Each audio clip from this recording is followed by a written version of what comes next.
some secret society. Oh yes, it's true. What's up, everybody? This is James Williams with Between the Lines Sports, and welcome to another edition of Water Cooler Talk. Today, we're going to talk a little bit about the word loyalty.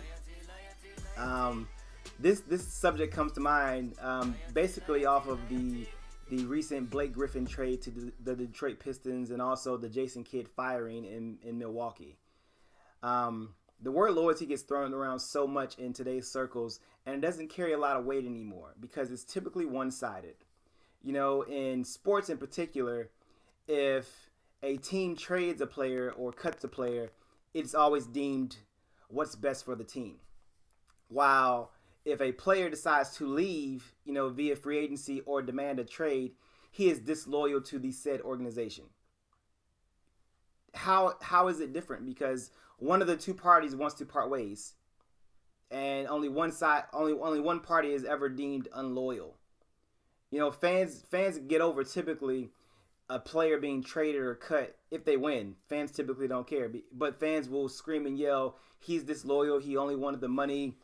You know, these things are shouted out from the hilltops often. You know, LeBron James leaving Cleveland the first time, he was disloyal. Kyrie wanted to leave Cleveland. He's disloyal. Kevin Durant choosing to go play in Golden State as opposed to staying with Russell, he's disloyal. Disloyalty's thrown around so much as opposed to, let's just be honest, the relationship isn't working anymore and one of the parties wants to leave or part ways.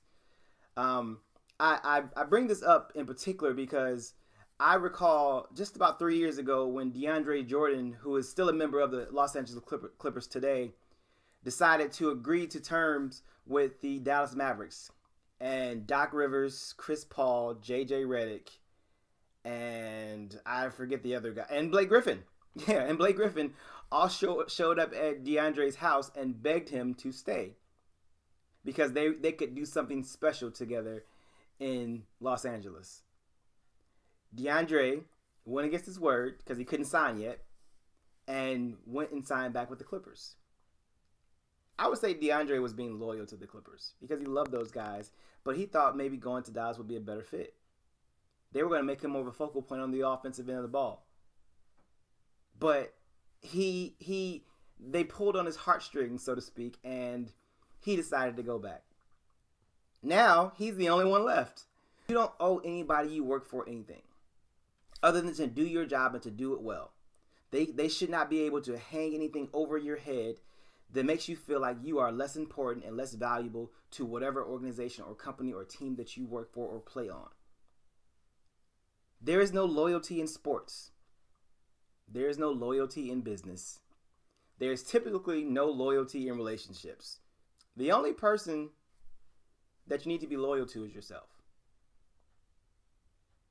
I say this because you owe yourself your best effort. Your best shot. As they say, shoot your shot.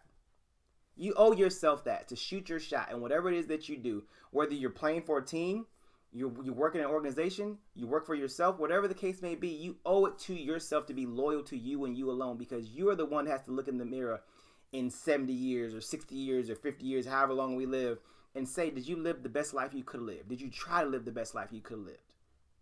Did you jump, as Steve Harvey says, you know, take that leap of faith and see what happens? Did you do it? So this all comes back around full circle for me to say, be loyal to you and you alone. Hey guys, thanks for taking a look at this video from Between the Lines Sports. I apologize it's been so long, but more to come. Definitely more to come. And please subscribe down below if you haven't already. Share this video with as many people as you like. Comment as well. I'll get back to you guys if you guys decide to comment. And I will talk to you soon. Thank you.